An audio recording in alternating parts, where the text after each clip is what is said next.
We welcome you to the program. Please turn in your Bibles to Job 24. We'll be studying this chapter today. Job 24, verses 1 to 12, we see a series of social injustices as described by Job.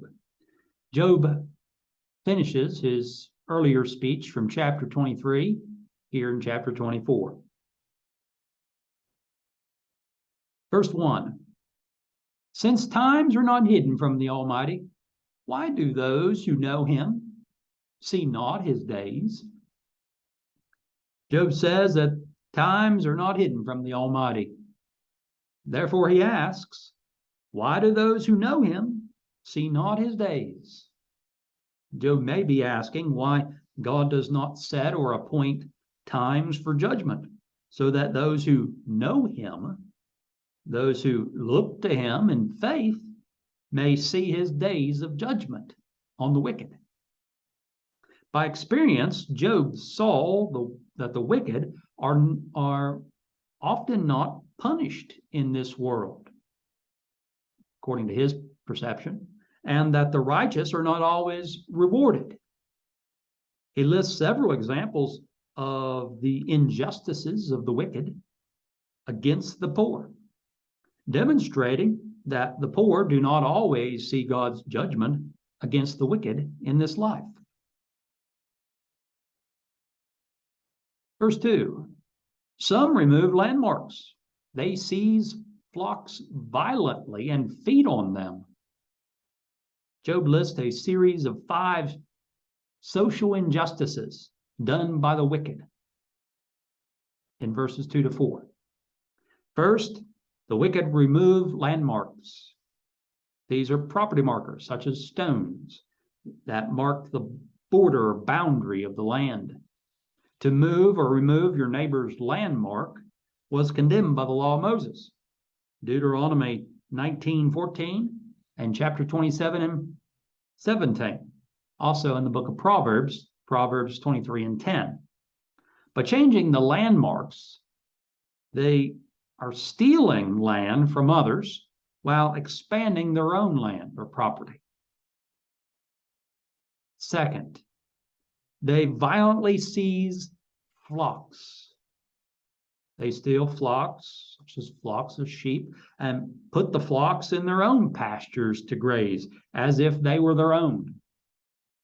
They feed on them. They devour them. By seizing flocks from others, they take food from their mouths. Verse 3, they drive away the donkey of the fatherless. They take the widow's ox as a pledge. Third, Job says, the wicked drive away the donkey of the fatherless. They drive away, they take the donkey of the orphan. Fourth, they unjustly take the widow's ox as a pledge. They require a pledge or security. By so doing, they left the orphan and the widow without means of travel, transportation, and cultivation for agriculture, which they depended upon. Earlier, Eliphaz accused Job of taking pledges from the poor in Job 22 and 6. Verse 4, they push the needy off the road. All the poor of the land are forced to hide. Fifth, Job says the wicked push the needy off the road. They oppress those who are in need. The road or the way may refer to the way of travel. The needy and the poor are forced to hide because of the violence against them from the wicked. And so they must change their very way of living because of the wicked. Verse 5, indeed, like wild donkeys in the desert, they go out to their work, searching for food. The wilderness yields food for them and for their children. Job shifts his focus to the poor, verses 5 to 8. He says, they must act like wild donkeys in the desert. How so? They go out to their work in the wilderness, searching or foraging for food for them and for their children so that they may live. In Job 38 and 26, the passage reads, to cause it to rain on a land where there is no one, a wilderness in which there is no man. Verse 6, they gather their fodder in the field and glean in the vineyard of the wicked. The poor, he says, gather their fodder in the field. Again, he compares the poor to the animals which search for food. They were described before as wild donkeys searching for food in the wilderness, verse 5, and now fodder in the field, verse 6. The term fodder describes the food of animals, such as the feed of domestic animals, such as donkeys and oxen. He says the poor glean the grapes that are left in the vineyard of the wicked. To glean is to gather, to pick up whatever is left. In Job 6 and 5, Job says, does the wild oxen or wild donkey bray when it has grass, or does the ox low over its fodder? There he uses that same term, fodder. Verse 7, they spend the night naked without clothing and have no covering in the cold. Job says the poor spend all night naked without clothing for warmth. Perhaps the wicked take the clothing of the poor as a pledge, like in verses 9 and 10, even as the wicked took the widow's ox in verse 3. They have no covering in the cold or covering to protect themselves from the cold. Eliphaz accused Job, saying that he stripped the naked of their clothing back in Job 22 and verse 6. The naked refers to the poorly clothed. Job allegedly took the clothing of the poor as a pledge or as security. However, he denied this as being the case. Verse 8, they are wet with the showers of the mountains and huddle around the rock for want of shelter. Job says the poor are wet or soaked with mountain rains. They try to find shelter in the rocks of the mountains. The text says that they huddle around the rock. This term huddle is from a word meaning to embrace or to hug, such as to hold in your arms. Imagine trying to embrace a rock to try to get out of the rain. Again, where is the compassion? Job points out all these social injustices, these injustices against the poor of society. In verse 9, Job continues saying, some snatch the fatherless from the breast and take a pledge from the poor. Job returns his focus to the wicked in verses 9 and 10. There are some, he says, who snatch the fatherless from the breast. The fatherless child or the orphan who is nursing is seized from the breast of his mother. The wicked take a pledge of the poor, from the poor. Earlier, Job said that the wicked take the widow's ox as a pledge, verse 3. However, given the context of this verse, this may mean that the wicked take the nursing child of the poor as a pledge. Perhaps the poor owed the wicked, and so the wicked seized the child until the debt was paid. Or they took the child for payment when the poor could not repay the debt. With this latter sense in mind, Job may use the word snatch here in the sense of kidnap. And so some kidnap the orphan from his mother's breast, the nursing child. Perhaps they kidnap in order to sell into slavery. Verse 10, they cause the poor to go naked without clothing, and they take away the sheaves from the hungry. Job says the wicked cause the poor to go naked without clothing, verse 7. They probably took pledges of clothing from the poor, as we see in verse 6.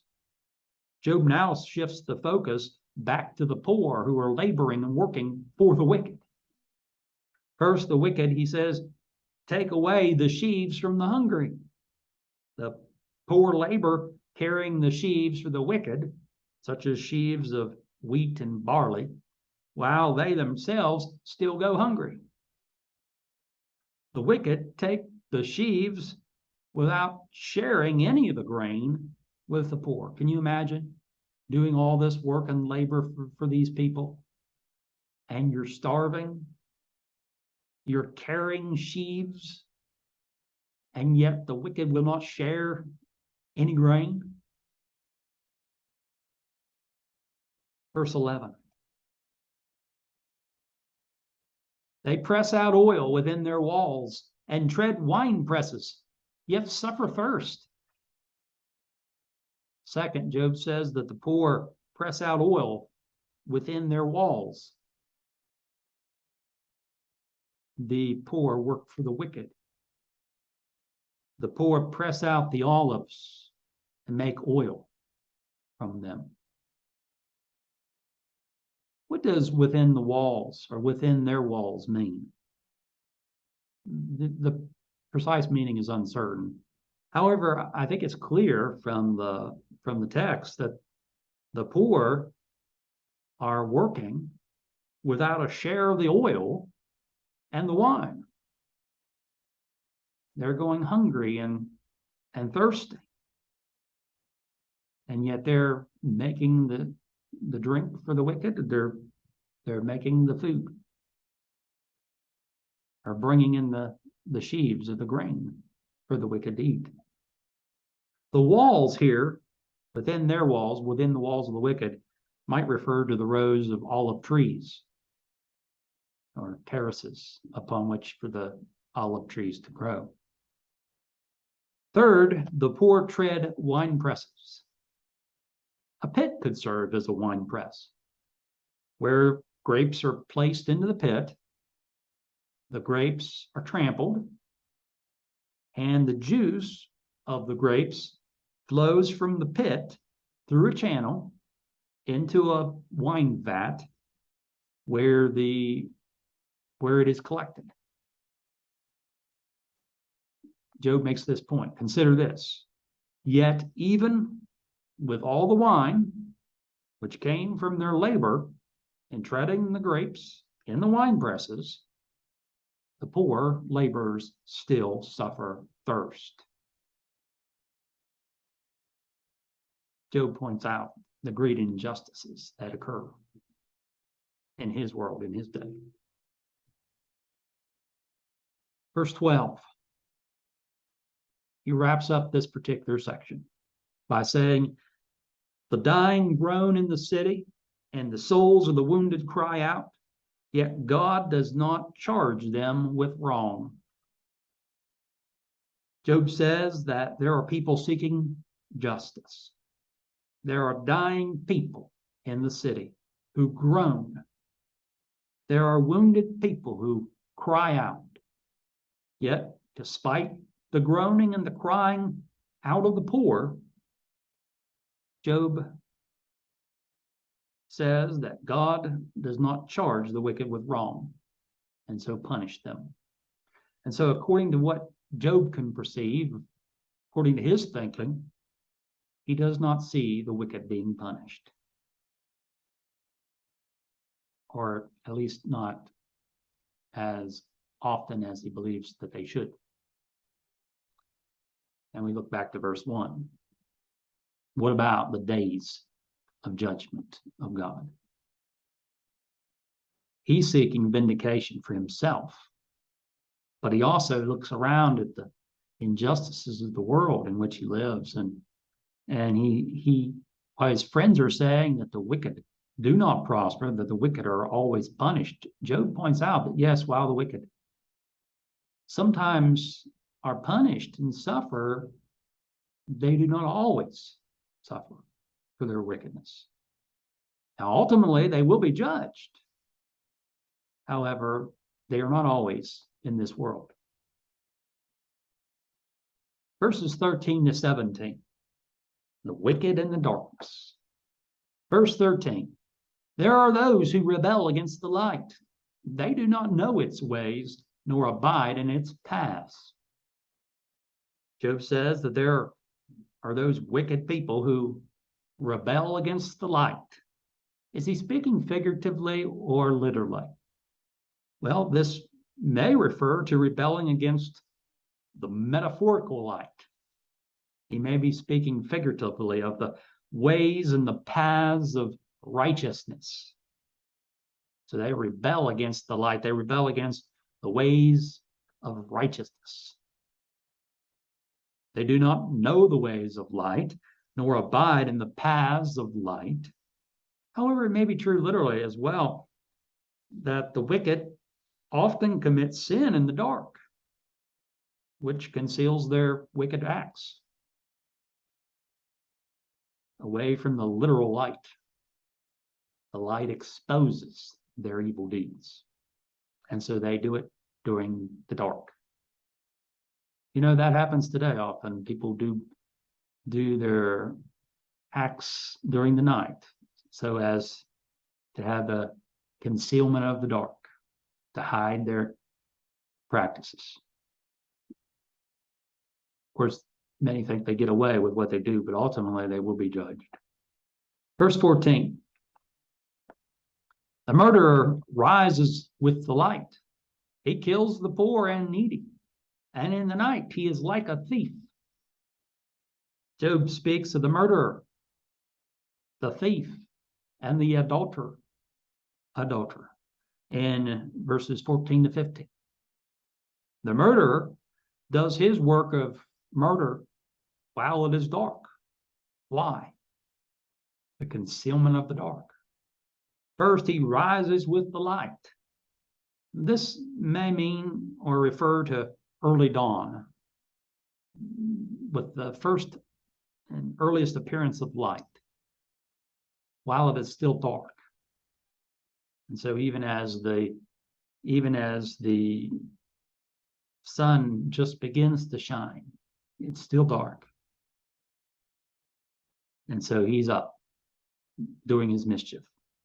Second, he's like a thief in that he works during the night so as to conceal his wickedness. Verse 15. The eye of the adulterer waits for the twilight, saying, no eye will see me. And he disguises his face. Take a look at Proverbs sometimes concerning the adulteress or the seductress and the harlot. The idea of wiping their face and what have I done wrong? Some try to conceal their actions.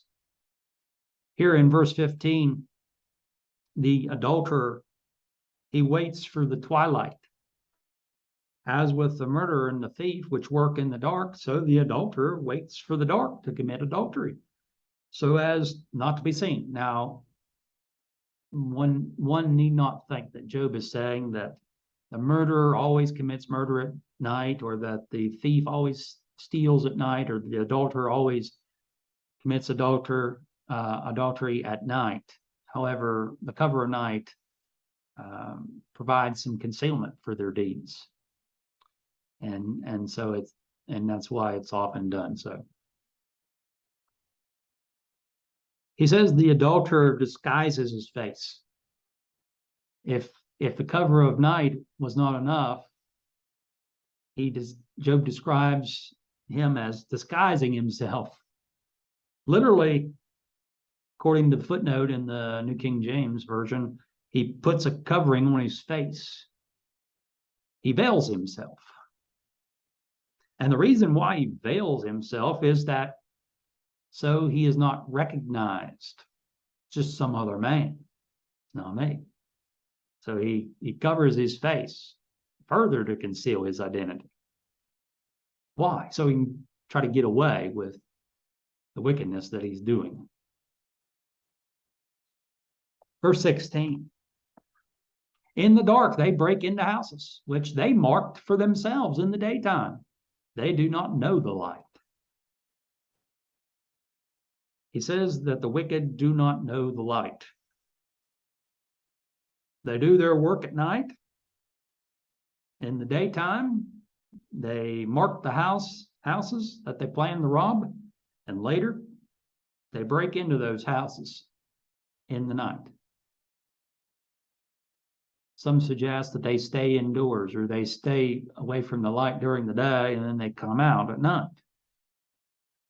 The point here is that they often do these wicked things in the dark,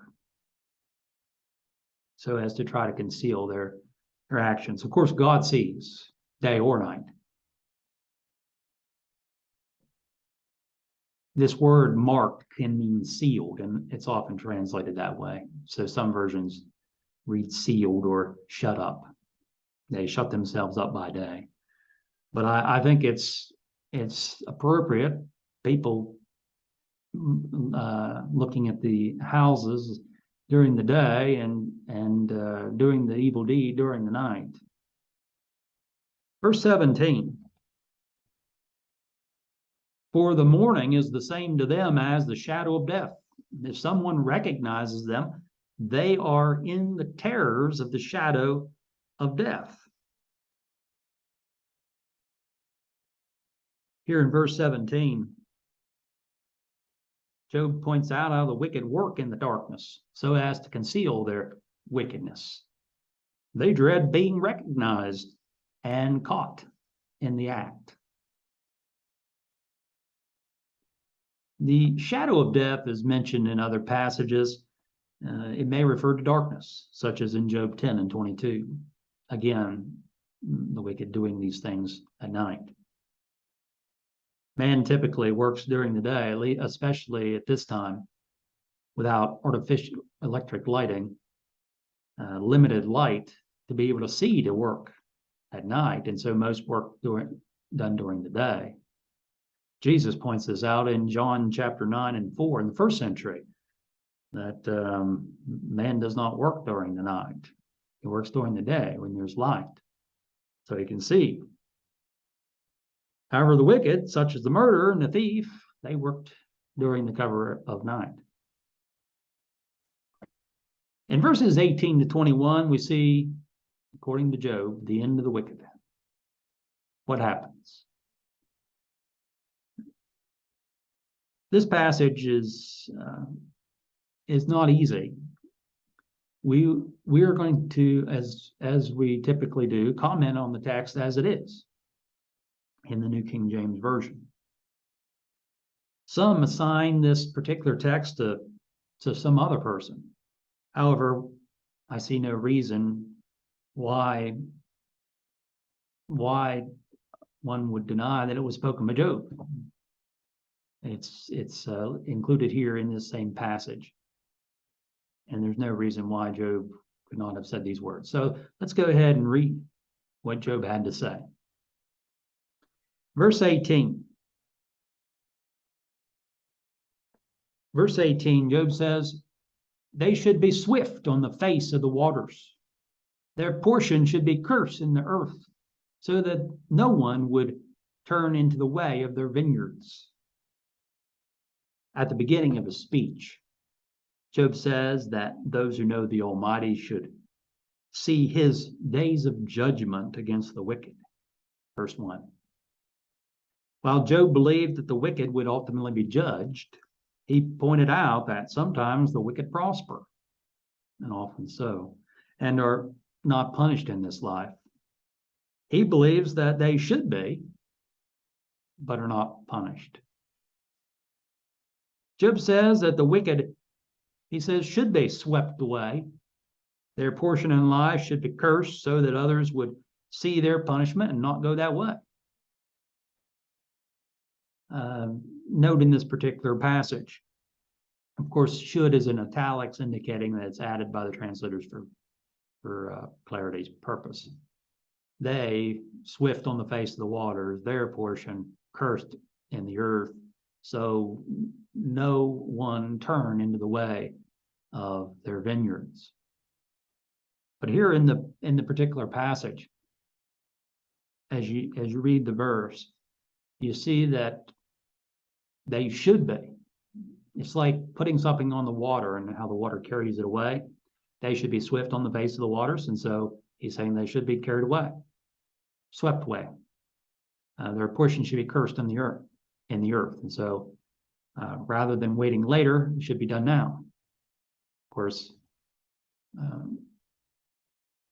we ought to trust in the wisdom of God, trust in God. And Job did trust in God, but he didn't understand. He didn't understand why these things were happening to him. And for that matter, he didn't understand some of these other things too.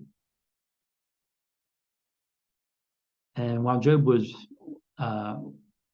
made these comments, we later hear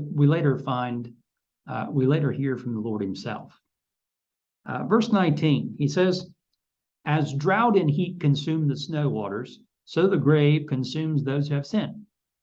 One way or another, they're going to the grave, Job says. He gives the illustration of how drought and heat consume, or literally seize, the waters of the snow waters. They melt. The snow waters provided moisture for people coming down the mountain. Likewise, the grave, or Sheol, that abode of the dead, consumes the wicked, or seizes the wicked. This is true, Job says, whether they're seized by the grave and death, or because of the punishment of God, one way or the other. Ultimately, we know from the scriptures that the wicked will be judged. Verse 20, the womb should forget him. The worm should feed sweetly on him. He should be remembered no more, and wickedness should be broken like a tree. Job describes the end of the wicked. The womb of his mother should forget him. The worm of the grave should feast on him, or feed sweetly on him. He should not be remembered. He should be broken like a tree in the wind. The text says wickedness should be broken like a tree. It may be the wickedness itself, or the wicked man, person who commits the sin. Broken like a tree, perhaps broken like a tree in the wind or in a storm. Verse 21, Job continues to say what he thinks. He says, for he preys on the barren who do not bear, and does no good for the widow. Job asks why should the wicked be punished? Well, look at his wickedness. See what he does, for example, to the woman without children and without husband. He preys on the barren woman. He feeds on her, who does not bear children. He's taking advantage. These wicked people are taking advantage of the helpless, of the orphan without a father, and the widow woman without a husband. He does no good, or he shows no kindness even to the widow. And so he again describes some of the wickedness of the wicked, but he also says how they should be judged and how it should happen. In verses 22 to 24, Job says that the wicked will give an account. He says, but God draws the mighty away with his power. He rises up, but no man is sure of life. Job has said that the wicked prey on the weak, verse 21. Now he also says how the mighty, or the wicked, rises up, is lifted up, is exalted. However, he points out that no man is short of life. No one, not the poor and not the mighty. Many of these things were a mystery to Job. Verse 23, he gives them security, and they rely on it, yet his eyes are on their ways. Job says how he thought that God at times gives the wicked security, safety. They even come to rely on their security. They may not acknowledge, according to Job, that they're being helped by God, but they are nevertheless. But they come to rely on that safety, that security. However, he says God is watching their ways of wickedness, and he determines their ultimate outcome. Sometimes we do know from the scriptures that God uses evil people to do work. Sometimes he may use other nations, to accomplish his will. And so it's certainly possible that God could be using the wicked in these ways. But here he says, according to Job, that God gives them security. And so at times the wicked have not suffering, not punishment, but safety, security. Verse 24, Job continues saying, they are exalted for a little while, then they are gone. They are brought low. They are taken out of the way like all others. They dry out like the heads of grain. Job says that the wicked are exalted or lifted up for a little while. And think about life. However long life may be, it is but a little while in the grand scheme of eternity. But Job says that the wicked are exalted, perhaps for a little while. But then they too are gone. They are brought low, who were lifted up. Verse 22. They are taken out of the way, like everyone else, poor and rich alike. Job says that they may prosper for a time, but they dry out like the heads of grain and are cut off. Heads of grain. I think of the sheaves gathered by the poor for the wicked. Now, Job pointed out the injustice done by the wicked against the poor who were hungry and carried the grain of the sheaves for the wicked and yet received none themselves. They are taken out of the way. Verse 25. Job concludes the chapter. Now, if it is not so, who will prove me a liar and make my speech worth nothing? Job challenges his friends to prove him a liar, that he is lying, if what he said is not so. If he is a liar, his speech is worthless, he said. However, he believes that he's speaking the truth. He looks around. His friends go by tradition, passed down by the ancients, and Job too has traditions that he follows, but he also makes observations, and he sees, you know what, friends, what you say is not true. The wicked sometimes and often prosper. They are not always punished in this life.